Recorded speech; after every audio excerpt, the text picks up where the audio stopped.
Hi, welcome to a short video on making a data table using Excel. Go to your Applications folder and select the yellow Microsoft Office folder and you'll find Excel in there. If you haven't used Excel or Word this year, you might need to go through a few steps to help you register, but it will only take a moment.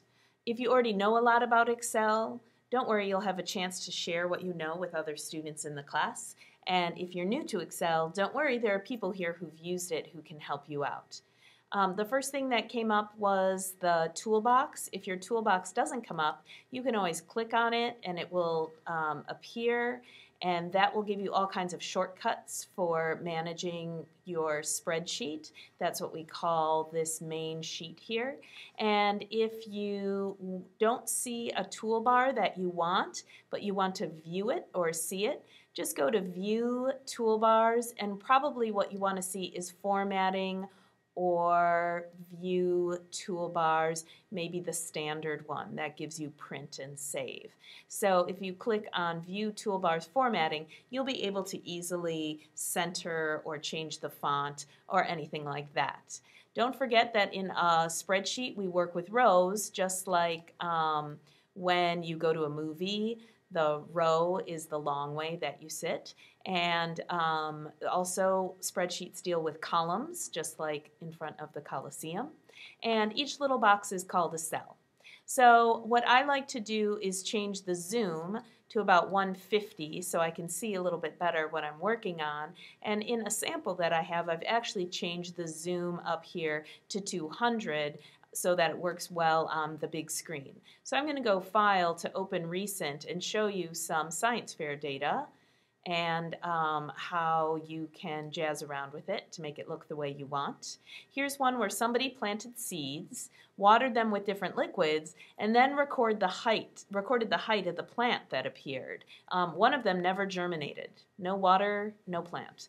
So if I wanted to make this data table look a certain way, I can go ahead and do things like insert a row. It'll usually insert the rows above. Let's say I wanted another column. I can always go here and just say insert column, and it'll put one to the left of it. If I want to delete it, I can always go edit delete, and it will usually give me a choice. And here I want to delete the entire column, and then it zips right back. So don't be afraid to play around with your data on here. Just be sure to keep saving. Always go File to Save As.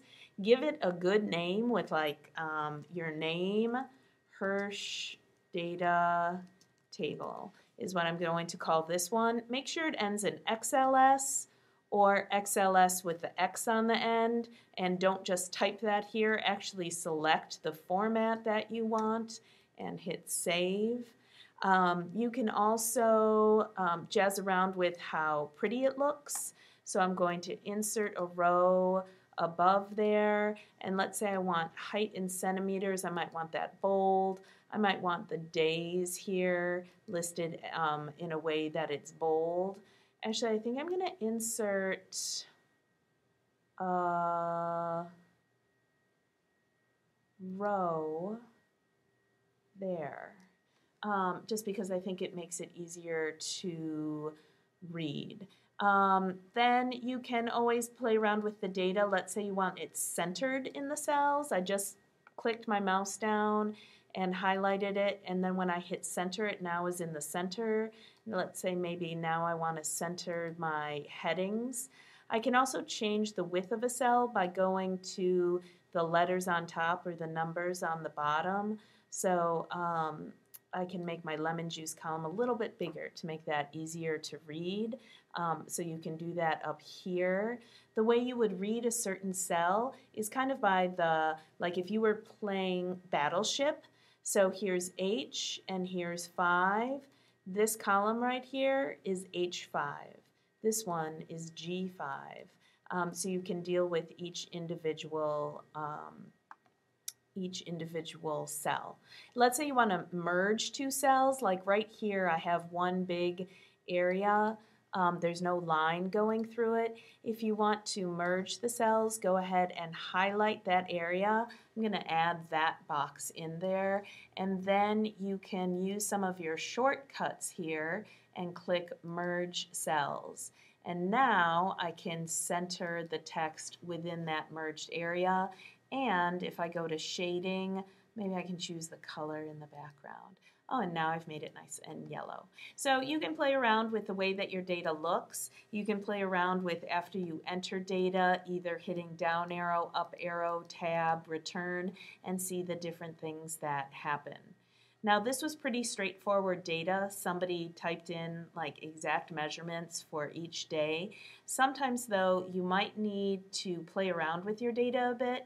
Here's one where somebody was looking at gender and favorite color. And here's the raw data. And the raw data is fine, except that by looking at it, I can't really tell what it is about gender and what it is about color because there's almost too much information. So actually here you might have more than one data table. There's the raw data, but then I made this second data table that had that same information broken down by female and male. And now you can see, oh, red, wow, 3 males and no females. That's kind of interesting. I might actually cut and paste this, edit, cut, and then I think I want it above there, edit, paste. Oops, I accidentally, let me do edit, undo, paste. I accidentally went over my none. I'm going to go insert row and insert a row above, and then I'm going to go edit, cut, edit, paste here, and then I'm going to delete this row, but I don't want it to delete all the way across my whole spreadsheet, so I'm going to go edit, delete, shift cells up, like just mush that back together instead of deleting the whole row, because I think it's interesting. Here's some really dark colors, black and brown. 3 females like black and brown, but no males listed black or brown or none as their favorite colors. So I was just playing around with the data so it would be more kind of visually interesting. But here again you would want to have a title. Also on here you want to have your name.